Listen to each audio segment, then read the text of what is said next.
What is going on, everyone? Welcome back to another edition of the Dak Cohen podcast. And today we're going to be going over a few things during they're in now the NFL preseason. We are officially in the preseason, not the actual season yet. Preseason. Anyway, there's a couple NFL things real quick. We're starting off today with coming out of the Buccaneers. This is the second season he will be out. Buccaneers receiver Russell Gage has now had a season-ending injury during practice today.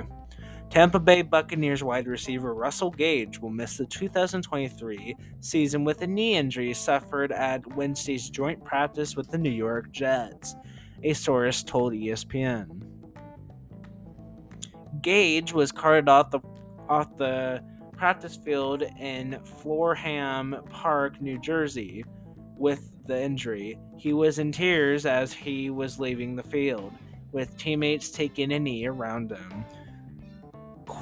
We hear it going to be pretty serious, and I'll wait to hear the final result, Coach Todd Bowles said after the practice.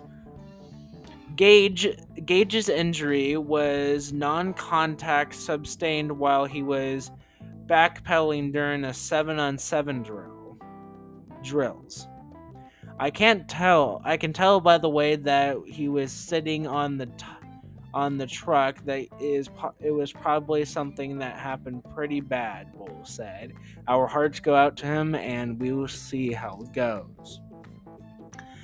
Injuries have plagued Gage's time with the Buccaneers. He was dealing with a hamstring strain all spring and early in training camp, but has been full practicing for over a week. Gage, who is 27, took a pay cut this offseason to remain with the team. He caught 51 passes for 426 yards and a career-high 5 touchdowns in 13 games, 4 starts, in his first season with the Buccaneers in 2022. Gage left the Buccaneers' wild card game against the Dallas Cowboys on a stretcher and was taken to the hospital with a concussion, an injury that took about 3 weeks to recover from. Gage is listed as a starter on Tampa Bay's depth chart, along with Mike Evans and Chris Godwin. His absence would give more playing time to Trey Palmer, Devin Tompkins, and David Moore, among other wide receivers on the roster. So Russell Gage is injured for the Buccaneers. Hopefully he makes a nice and speedy recovery for the Buccaneers.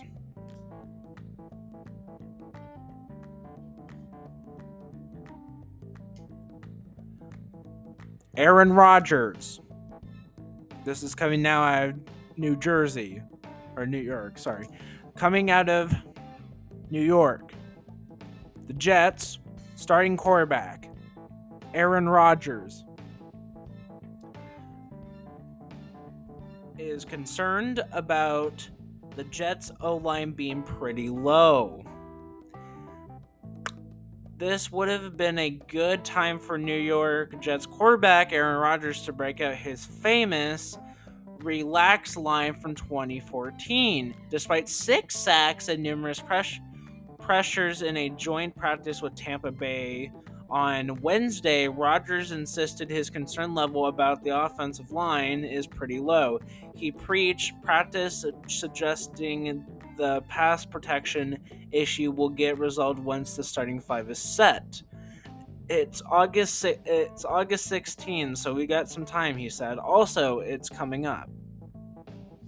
The Jets face the Bucs without guards Lincoln Tomlinson and Elijah Virgia-Tucker and left tackle DeJuan Brown, who remains on the physical unable to perform list. Rodgers was pleased with how the makeshift line responded from a physically standpoint, but mentioned that it missed some real easy stuff in pass protection. The 6 sacks occurred in a span of 10 dropbacks against a talented Tampa Bay front. Perhaps showing frustration, Rodgers, under pressure, sailed a throwaway so far out of bounds that it went into the crowded bleachers. Afterwards, he tried to project calm while answering questions about the line. Easily the biggest concern surrounding the team. But there might come a point soon where he asked the coaches to settle on a line for the sake of the community, of the continuity.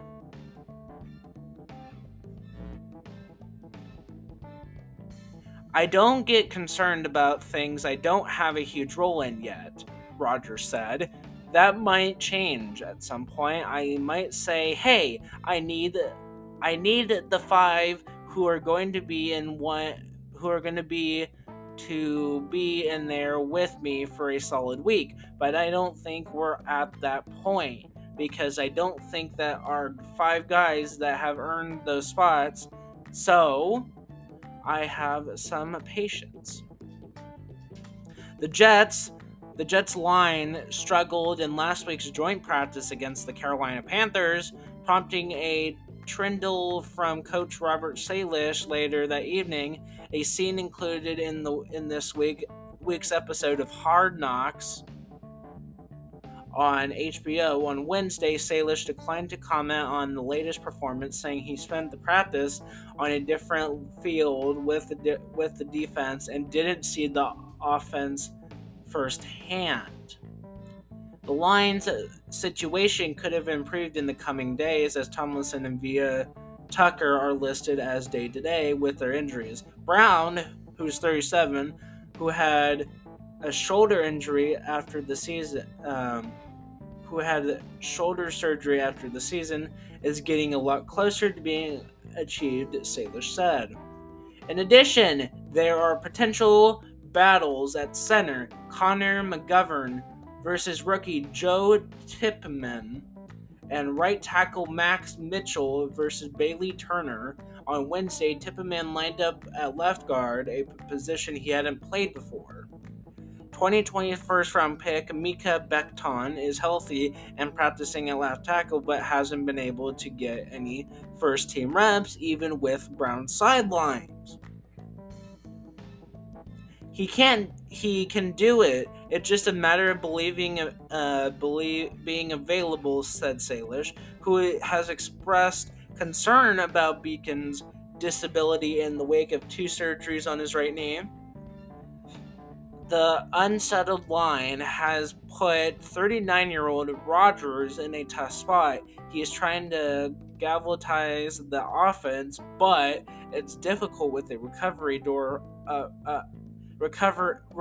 door up front. He might not get any game action in the preseason, and the Jets have no more joint practices, which could make it harder to build continuity as the season approaches. At some point, Rodgers said, "We need to figure out things so we can get guys, at least get a week or 2 playing next to each other." In other developments, running back Dalvin Cook arrived during practice. He signed his 1-year contract and attended meetings. He will fly home to South Florida for the birth of his first child.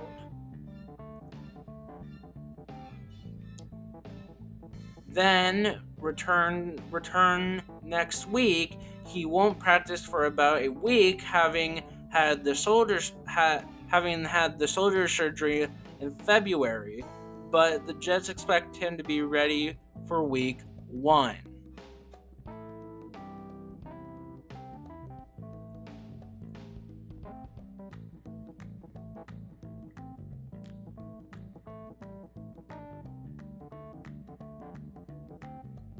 Coming out of Indianapolis, Jonathan Taylor has left the Colts practice for an excused personal matter. Jonathan Taylor has departed Indianapolis Colts training camp once again. The team, in a statement Wednesday, said Taylor has left camp to attend a personal matter with permission from the club. Multiple sources told the current absence is not related to Taylor's contract status. The All-Pro running back has been in a contract standoff with the Colts, though. Taylor returned to training camp Monday after leaving Indiana last week to undergo additional off-site treatment on his lingering ankle injury, for which he underwent surgery in January. Taylor returned this week as expected, but had a personal matter arise, according to the Colts. He is not currently with the team, and his absence is excused, the team's statement read. Taylor has been seeking a contract extension from Indianapolis since prior to training camp, when the Colts declined to engage Taylor on a new deal. He requested a trade as his relationship with the team began to sour. Taylor remains on the physically unable to perform list and has not taken the field since being placed on injury reserve in December. Colts owner Jim Irsay publicly denied Taylor's trade request, but the team, according to sources, has not ruled out the possibility of a deal. Taylor led the NFL in rushing in 2021 and has 3,841 rushing yards for his career.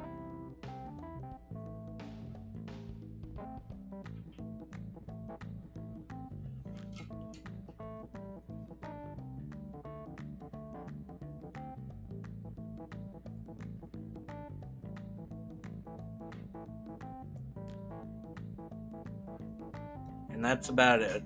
Thank you guys for listening to this edition of the Deck Cone Podcast.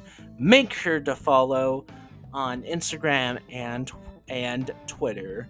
And I will see you guys next time for the next edition of the Deck Cone Podcast.